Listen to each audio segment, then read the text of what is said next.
이 시간 하나님께서 우리에게 주신 말씀은 구약 성경 시편 45편 1절에서 7절 말씀까지입니다. 주님 감사합니다. 함께 교독하시도록 하겠습니다. 제가 먼저 45편 1절 말씀을 읽겠습니다. 내 마음이 좋은 말로 왕을 위하여 지은 것을 말하느니 내 혀는 글솜씨가 뛰어난 서기관의 붓끝과 같도다.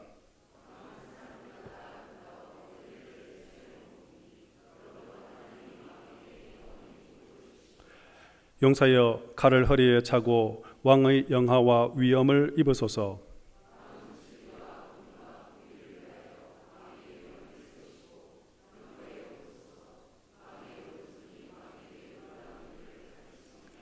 왕의 화살은 날카로워 왕의 원수의 염통을 뚫으니 만민이 왕의 앞에 엎드러지는도다.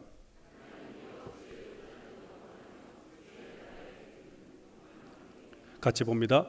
왕은 정의를 사랑하고 악을 미워하시니 그러므로 하나님 곧 왕의 하나님이 즐거움의 기쁨을 왕에게 부어 왕의 동료보다 뛰어나게 하셨나이다. 아멘. 오늘 심야기도 오신 여러분 모두에게 하나님의 특별한 은총과 은혜가 함께 하시기를 축복합니다. 하나님의 시원한 생수가 오늘도 저와 여러분 영혼 깊은 곳에 가득 흘러넘치기를 소망합니다. 여러분 무더운 여름 어떻게 보내고 계십니까? 교구를 목회하고 있는 우리 부목사들은 7월 8월이 되면 이제 전반기 교회 모든 사역들을 이제 마무리하고 조금 쉼을 누릴 수 있는 시간들을 가지고 있습니다. 그래서 이 기간을 쉼을 누리면서 영적으로 재충전하는 그런 시간들을 가지게 됩니다. 저도 오래간만에 가져보는 휴식 시간을 가지면서 그동안 읽어보지 못했던 책들을 몇 권 구입하여 읽었습니다. 이번에 읽었던 책은 연세대학교 명예교수로 계시고 당대 최고의 지성인이라고 불려지는 김영석 교수님의 책을 몇 권 읽었습니다. 그 중에 2015년에 이제 발간된 출판한 예수라는 그런 책이 있는데요. 이 책에서 교수님은 이렇게 고백을 했습니다. 나는 80여 년을 책과 더불어 살았다. 그리고 80년이 넘는 세월 동안 나는 예수의 곁을 떠날 수 없었고 그분은 언제나 내 곁에 있었다. 그렇게 말했습니다. 한평생 예수 그리스도와 동행하며 믿음의 길을 걸어오신 그분께서 내 생에 최고의 책을 집필했는데 그 책이 바로 예수라는 그런 책이었습니다. 이 책에서 교수님이 내가 이 책을 집필하게 된 동기에 대해서 이렇게 말을 했습니다. 만일 내 친구들이 성경을 직접 읽지 않고도 예수가 누구인지 우리와 어떤 상관이 있는지 묻는다면 나는 그들에게 글로 소개해 주고 싶었다. 성경 사복음서를 다 읽을 수 없을 거니와 읽는 것도 부담스럽고 사복음서 내용을 충분히 이해하는 것도 어렵고 나는 이들에게 복음서 안에 기록된 예수에 대해서 쉽게 설명해 주고 싶었다. 그렇게 기록하고 있습니다.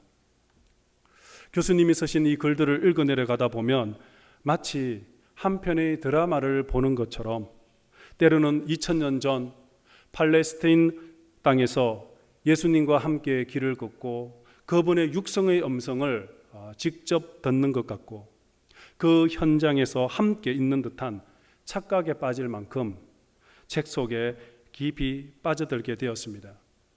마지막 문장이 끝날 때까지 저는 책에서 눈을 뗄 수가 없었습니다.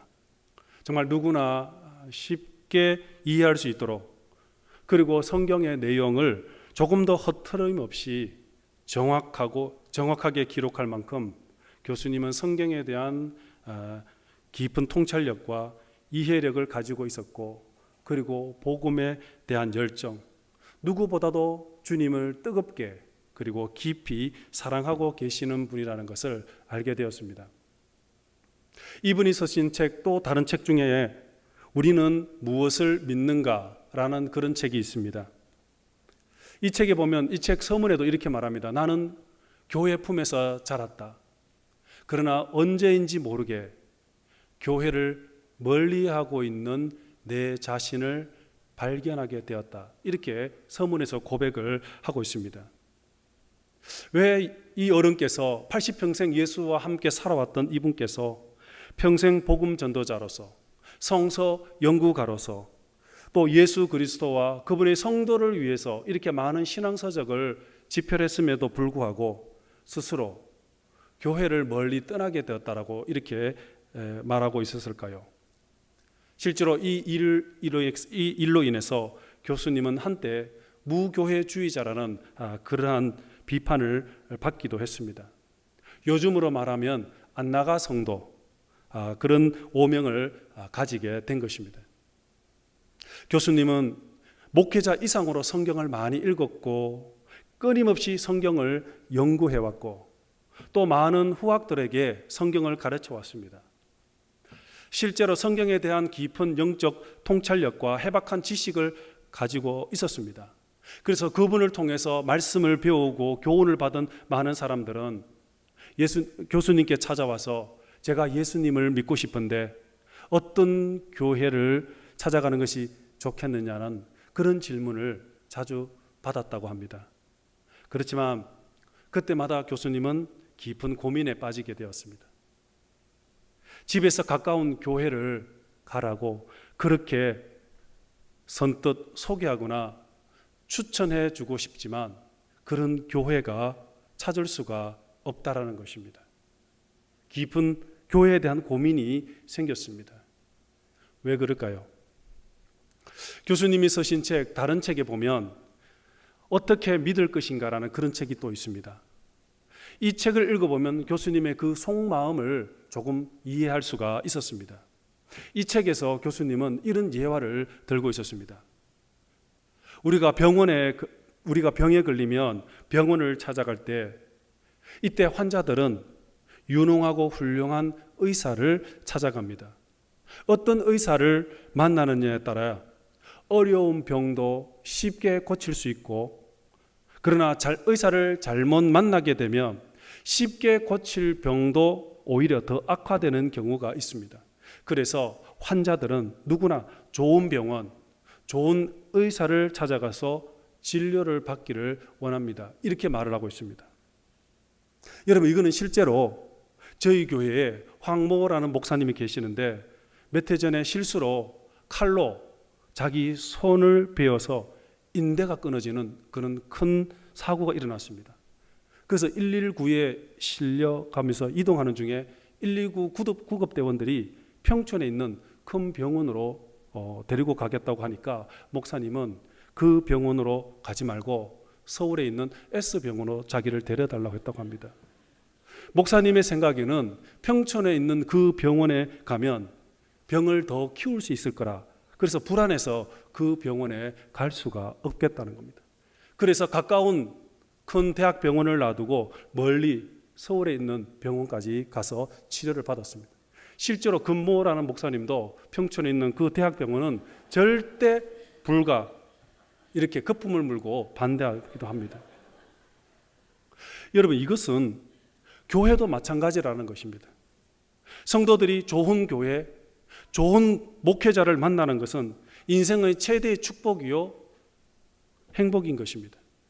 그곳에서 영적인 질병도 고침받고 영적으로 정신적으로 건강하게 회복되어 예수님께서 가르쳐 주신 그 말씀대로, 성경이 가르쳐 주신 그 정신대로 살아가야 되는데 오히려 교회를 잘못 만나고 목회자를 잘못 만나 잘못된 목회자들 때문에 많은 상처를 받고 시험에 들어 신앙을 포기하는 사람들이 한두 사람이 아니라는 것입니다.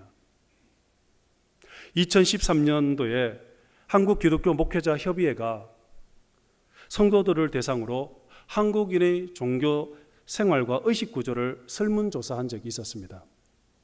그때 자신을 그리스도인이라고 그렇게 밝힌 사람들 가운데 10% 이상이 교회에 출석하지 않는다라고 그렇게 답을 했습니다. 나는 그리스도인이지만 교회에 다니지 않습니다.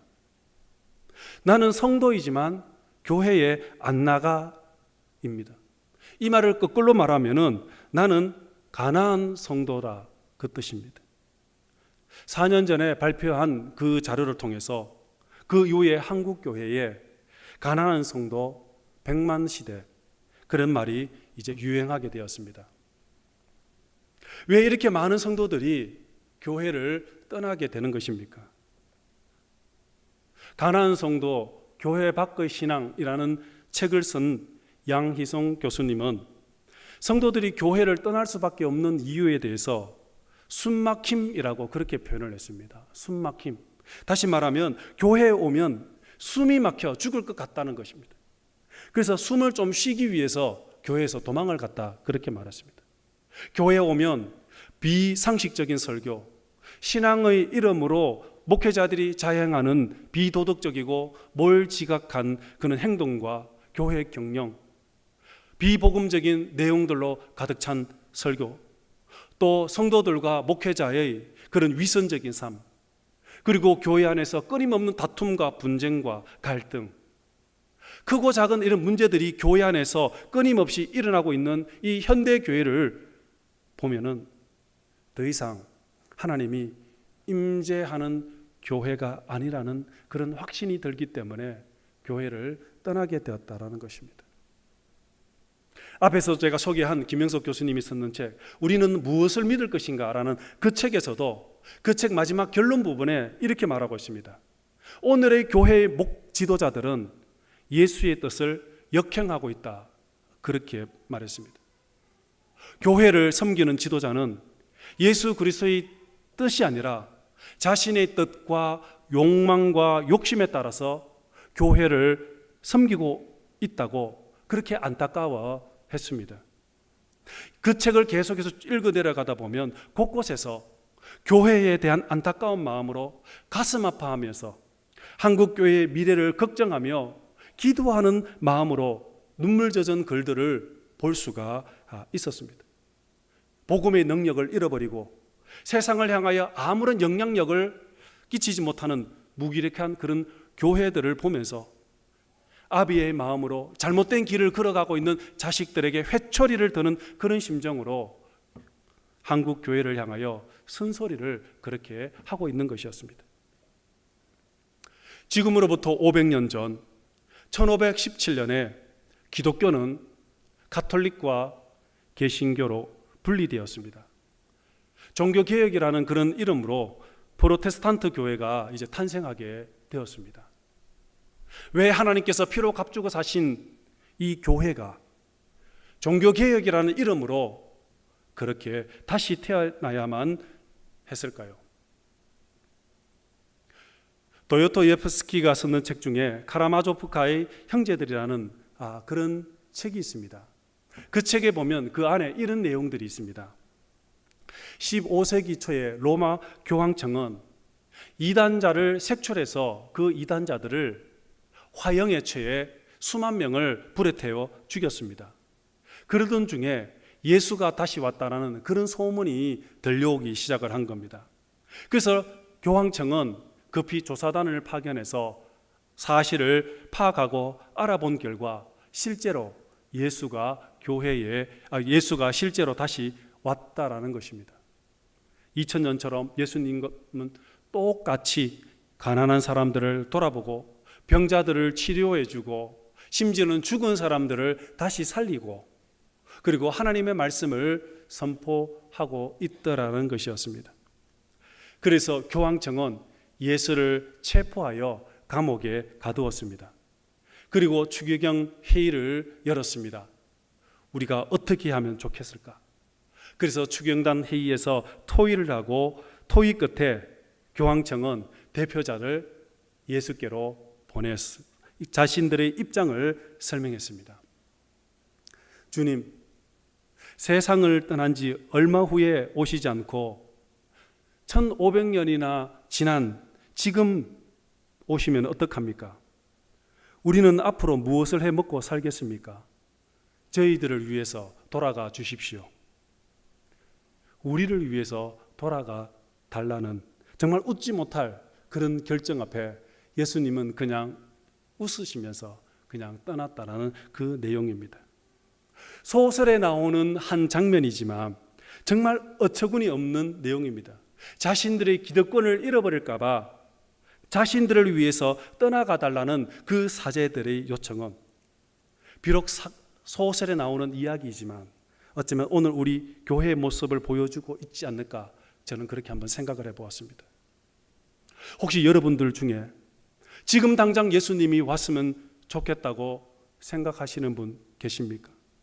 저는 사랑하는 예수님을 하루라도 빨리 보고 싶습니다. 예수님 지금이라도 당장 오시옵소서 라고 그렇게 자신 있게 이야기하실 분 얼마나 있습니까? 이것은 정말 중요한 질문입니다. 지금 이 시간 사랑하는 주님을 내가 뵙고 싶습니다. 이 말은 내가 지금 죽어도 여한이 없습니다 라는 그런 표현입니다. 나는 이 세상에 오래 살아도 좋습니다. 그러나 저는 이 세상에 오래 살고 싶은 마음이 없습니다. 다만 주님께서 내게 주신 사명을 잘 감당하다가 때가 되면 기쁘게 주님의 나라에 가고 싶습니다. 사랑하는 주님의 얼굴을 저는 정말 빨리 보고 싶습니다.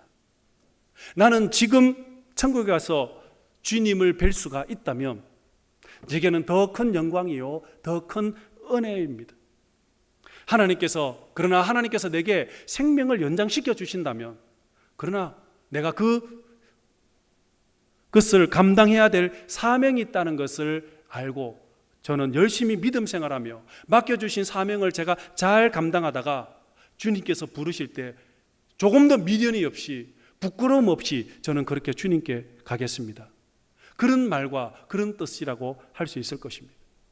그렇지만 오늘날 많은 사람들이 내가 지금 당장 주님을 뵙고 싶은 그런 마음을 가진 그런 순수한 마음이 얼마나 있을까요? 여러분, 종교개혁의 핵심이 무엇입니까? 바로 그것은 오직 성경입니다. 다시 말하면 말씀의 회복입니다.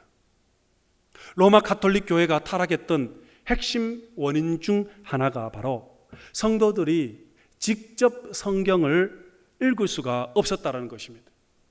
말씀으로부터 멀리 떨어진 성도들은 영적으로 무지하고 하나님의 말씀이 무엇을 가르치고 있는지 전혀 알 수가 없었습니다.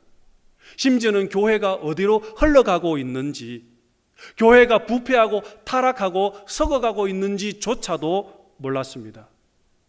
결국 백성들은 한결같이 영적 소경과 같은 삶을 살 수밖에 없었습니다. 그래서 사제들은 성경을 이용해서 자신들의 교권과 교회를 유지하고 지탱하는 일에만 혈안이 되었던 것이었습니다. 결국 말씀 운동이 종교개혁의 도화선이 되었던 것이었습니다. 그런데 여러분, 말씀으로 시작된 이 종교개혁은 단지 종교 분야에서만 개혁이 일어난 것이 아니었다는 것입니다.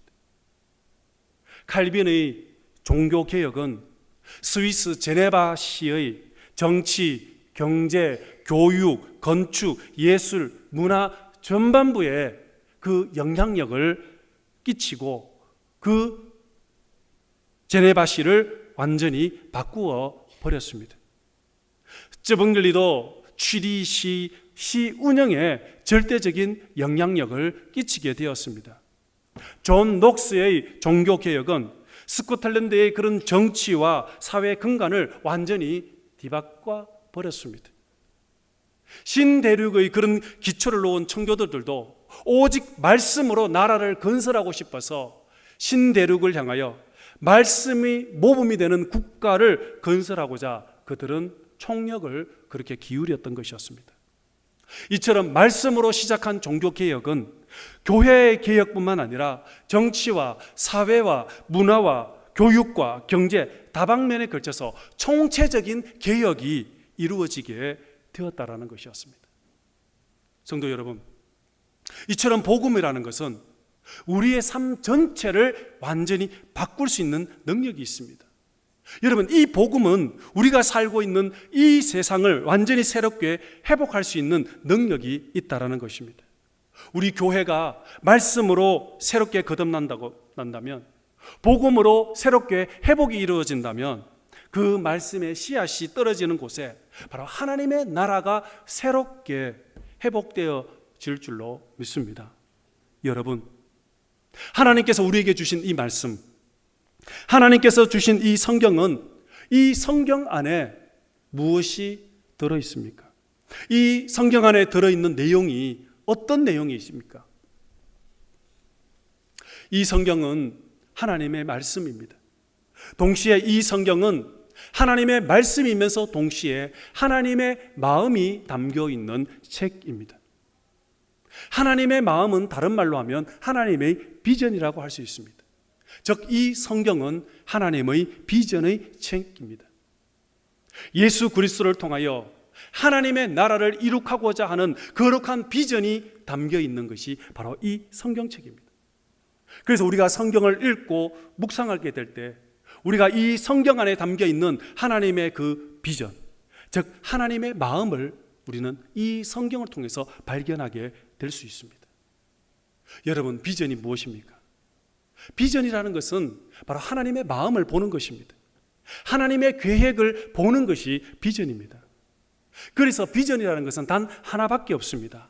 하나님의 비전밖에 없습니다. 우리가 하나님의 비전을 간직할 때 그때 비로소 내 안에 미션, 즉 사명이 나오게 되는 것입니다.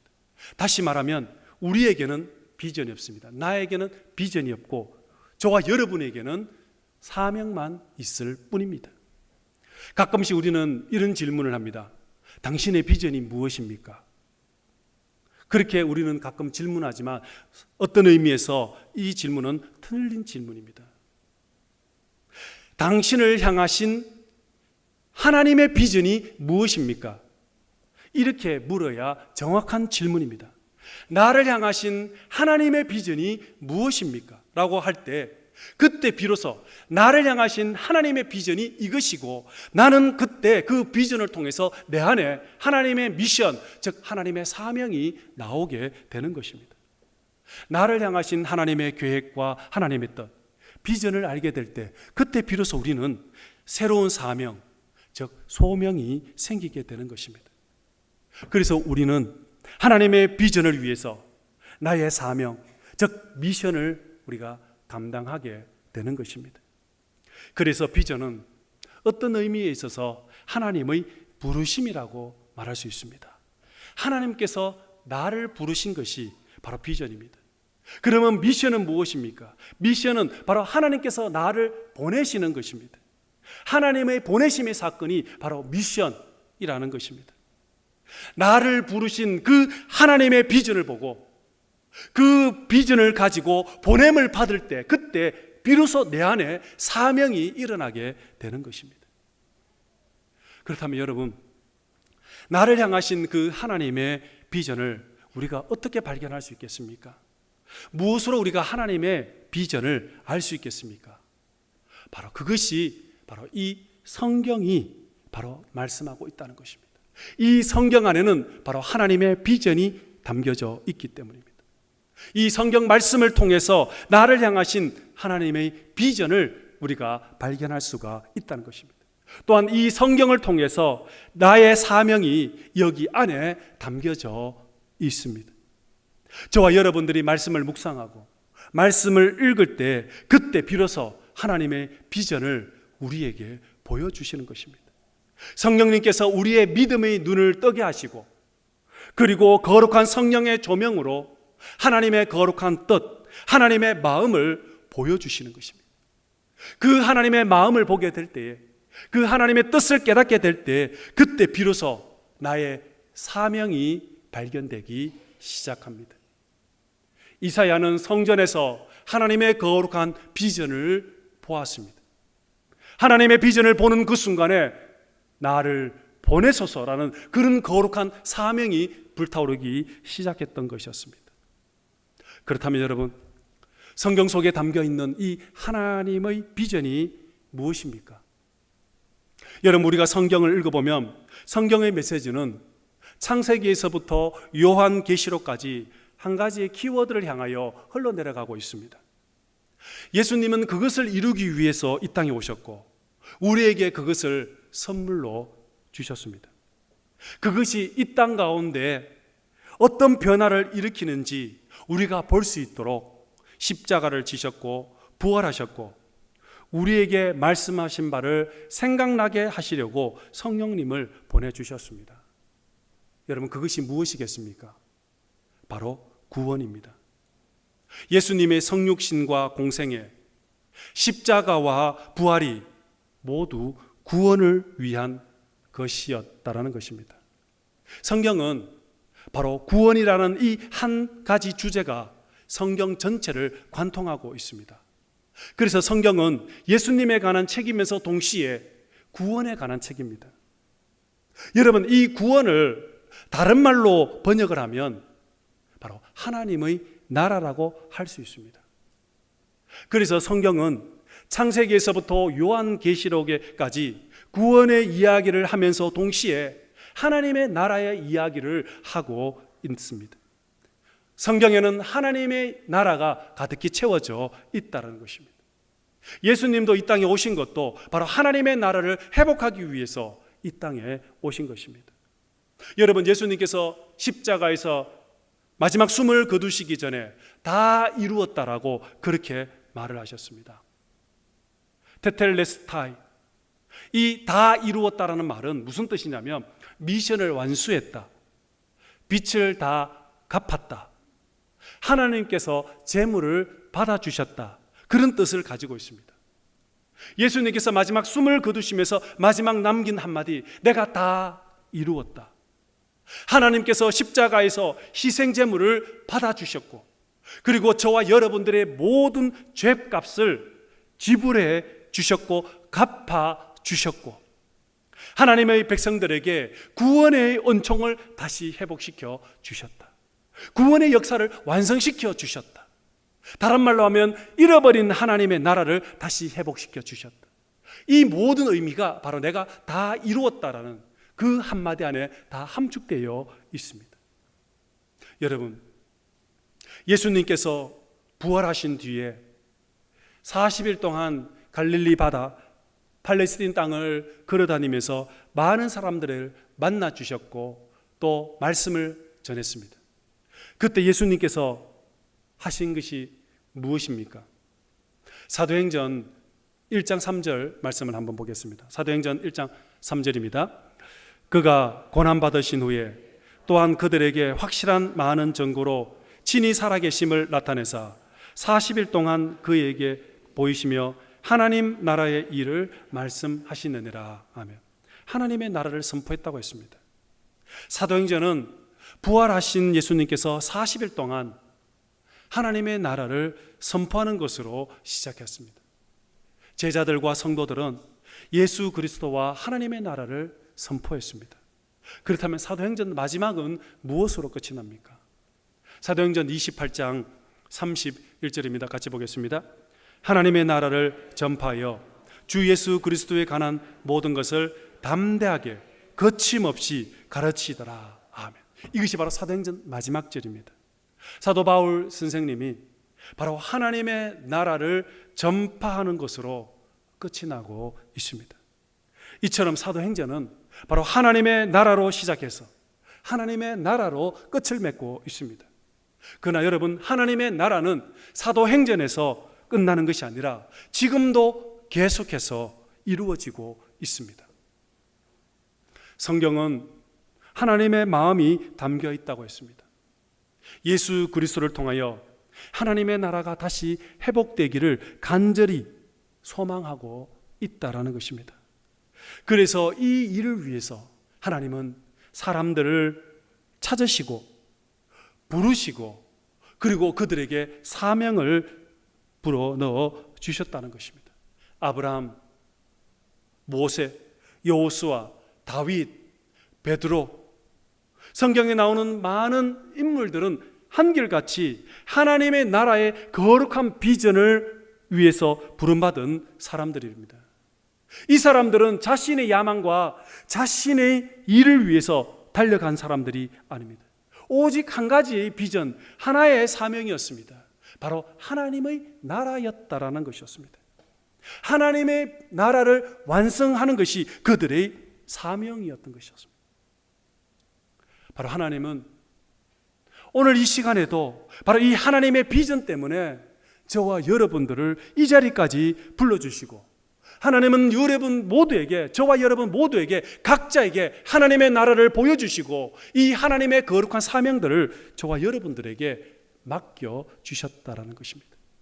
우리의 많은 믿음의 선배들이, 바로 예수님께서 우리를 회복시켜 주신 것도 바로 우리의 믿음의 선배들이 바로 그 하나님의 사명, 바로 하나님의 나라의 사명을 감당하다 하나님 나라에 갔듯이, 저와 여러분들도 바로 믿음의 선배들이 남겨놓은 그 과업, 하나님의 나라의 이 사명을 우리는 계속해서 이어받았고, 그리고 우리는 계속해서 그 일을 위해서 우리는 계속해서 달려가야 한다는 것입니다. 여러분, 교회의 존재의 목적이 무엇입니까? 바로 하나님의 나라입니다. 우리의 삶의 목적과 존재가 무엇입니까? 그것도 역시 하나님의 나라라는 것입니다.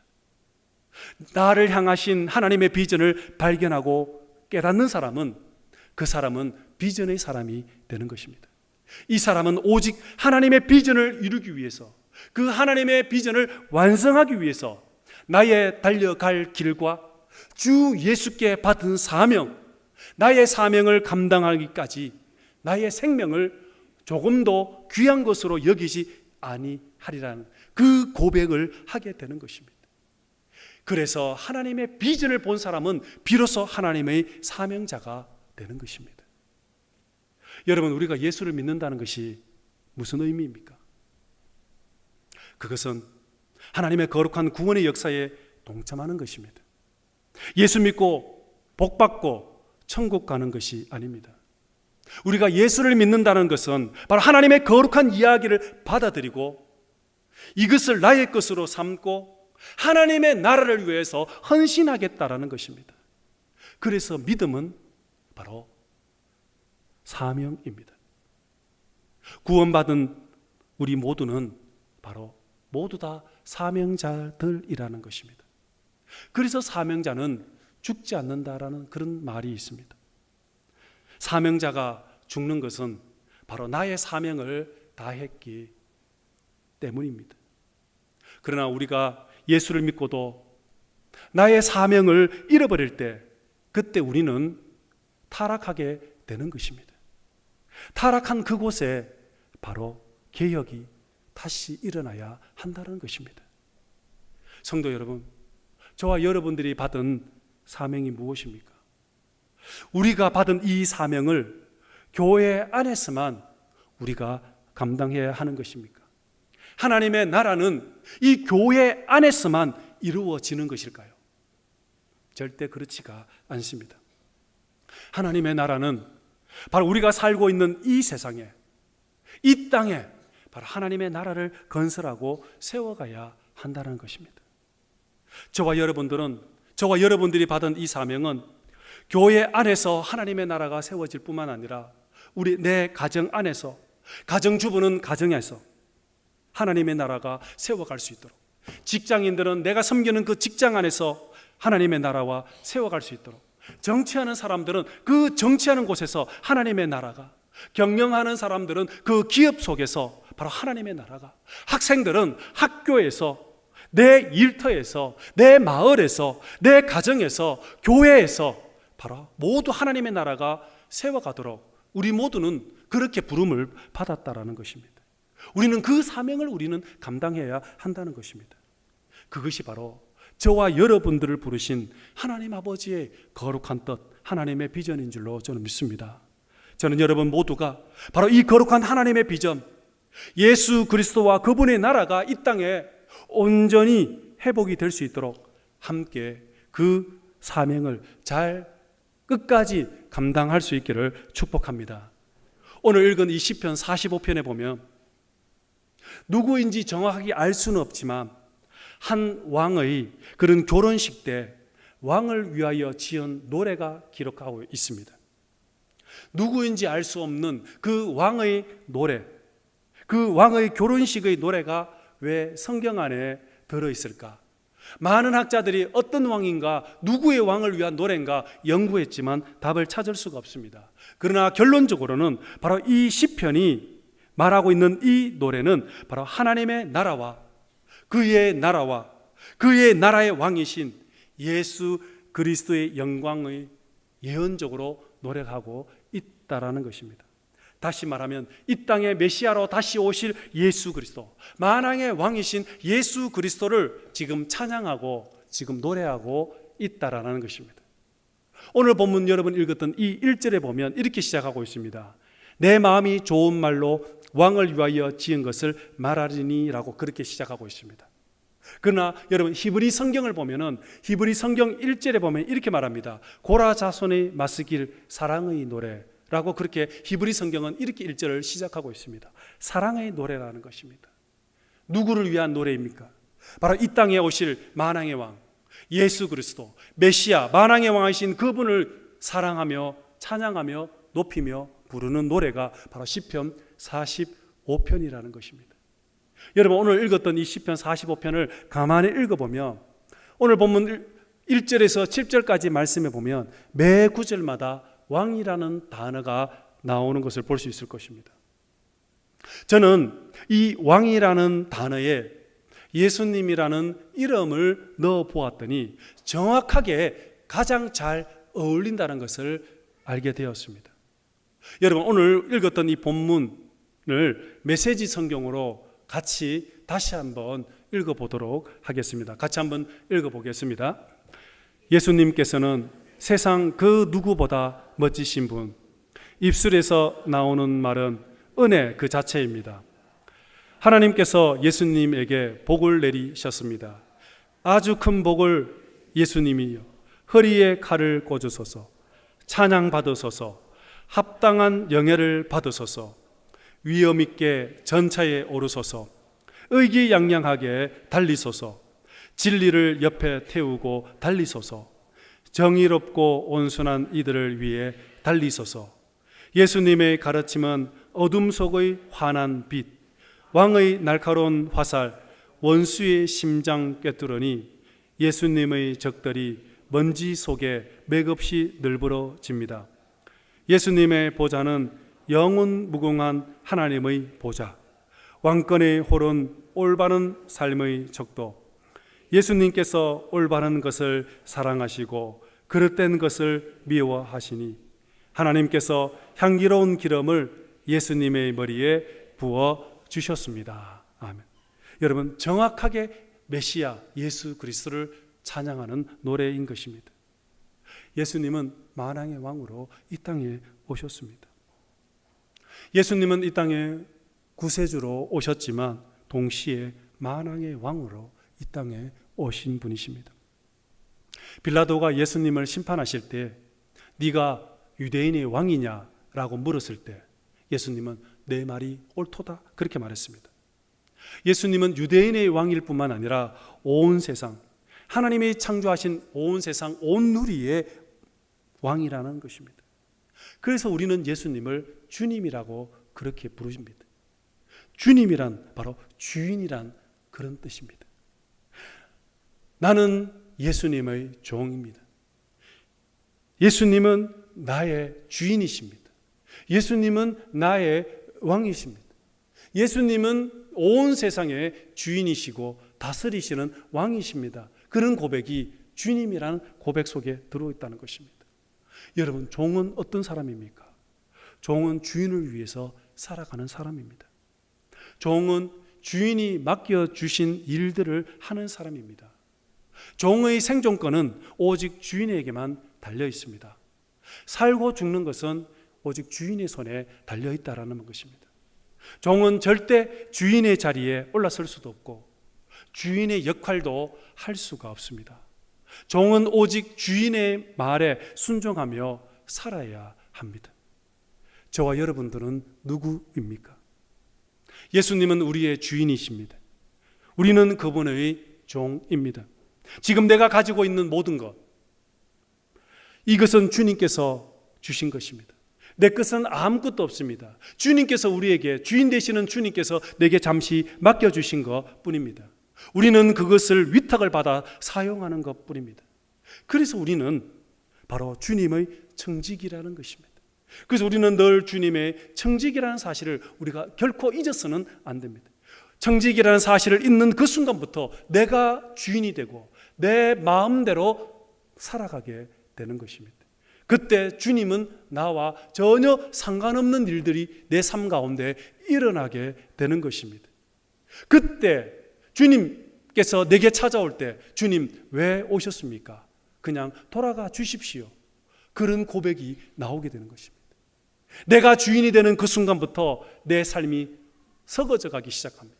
문드러져 가기 시작하고 타락하기 시작을 하게 된다는 것입니다. 성도 여러분, 저는 성경을 읽으면서 한 가지 또 놀라운 것은 아마 여러분들도 다 아시겠지만 성경 안에 충성이라는 단어가 참 많이 나오고 있다는 것을 새롭게 알게 되었습니다. 충성이라는 단어가 성경 안에 참 많이 나오고 있습니다. 몇 개의 구절만 여러분과 같이 한번 읽어보도록 하겠습니다. 마태복음 25장 21절입니다. 그 주인이 이르되 잘하였도다. 착하고 충성된 종아, 내가 적은 일에 충성하였으며 내가 많은 것을 내게 맡기리니 내 주인의 즐거움에 참여할지어다. 아멘. 고린도전서 4장 2절입니다. 맡은 자들에게 구할 것은 충성이니. 아멘. 잠언 25장 13절입니다. 충성된 사자는 그를 보낸 이에게 마치 추수하는 날에 얼음 냉수 같아서 능히 그 주인의 마음을 시원하게 하느니라. 아멘. 갈라디아서 5장 22절입니다. 오직 성령의 열매는 사랑과 희락과 화평과 오래 참음, 온유와 절제니 이 같은 것을 금지할 법이 없느니라. 아멘. 마지막으로 계시록 2장 10절입니다. 죽도록 충성하라. 그리하면 내가 생명의 면류관을 내게 주리라. 몇 개 구절만 제가 여러분과 소개했습니다마는 성경은 우리를 향하여 계속해서 충성하라 말씀하고 있습니다. 과연 누가 충성하는 것이겠습니까? 종이 주인을 위하여 충성하는 것입니다. 여러분, 우리가 주님을 위해서 충성하는 것이 무엇이겠습니까? 오늘 이 밤에 하나님께서 저와 여러분에게 맡겨주신 사명을 잊지 않고 우리가 이 땅에서 마지막 호흡하는 그 순간까지 열심으로 주님의 일을 하다가 주님께서 부르실 그때에 모든 것을 내려놓고 주님께 다시 드리고 기쁘게 주님의 품에 안기는 것이, 그것이 바로 충성된 종의 모습이라는 것입니다. 주님께서 우리에게 맡겨주신 사명, 하나님의 나라가 이 땅 가운데 임하도록 저와 여러분들을 이 세상으로 하나님께서는 보내어 주셨습니다. 우리의 교회로 보내어 주셨습니다. 여러분의 가정으로 보내주셨습니다. 직장으로 보내주셨습니다. 우리가 있는 정치와 경제와 사회와 교육과 문화, 가정 모든 곳에 주님께서 다스리시는 그런 하나님의 나라가 이루어지도록, 이 세상이 아름다운 하나님의 나라로 회복이 되도록 우리를 그렇게 보내신다는 것입니다. 저와 여러분들을 통하여 하나님의 나라가 이 땅 가운데 임하기를 소망하고 계십니다. 오늘 이 밤에 기도하러 오신 저와 여러분, 다시 한번 주님께서 내게 맡겨주신 이 사명, 하나님께서 보여주신 그 거룩한 하나님의 나라의 비전을 오늘 이 시간에 우리가 다시 한번 발견하고 깨닫고, 오늘 잠언서에 나온 말씀처럼 충성된 사자가 바로 자기를 보낸 이에게 마지막 추수하는 날에 얼음 냉수 같아서 그 주인의 마음을 시원케 한다고 한 것처럼, 오늘 저와 여러분들이 바로 주님의 마음을 시원케 해드리는, 주님의 마음을 기쁘게 해드리는 착하고 충성된 종아라고 칭찬하시면서 내가 더 많은 것으로, 더 좋은 것으로 네게 맡기노니 네가 이 하나님의 나라를 위하여 값지게 귀하게 쓰임받기를 원하노라는 그런 하나님의 사랑스러운 음성을 듣는 저와 여러분 모두가 되기를 주의 이름으로 축복합니다.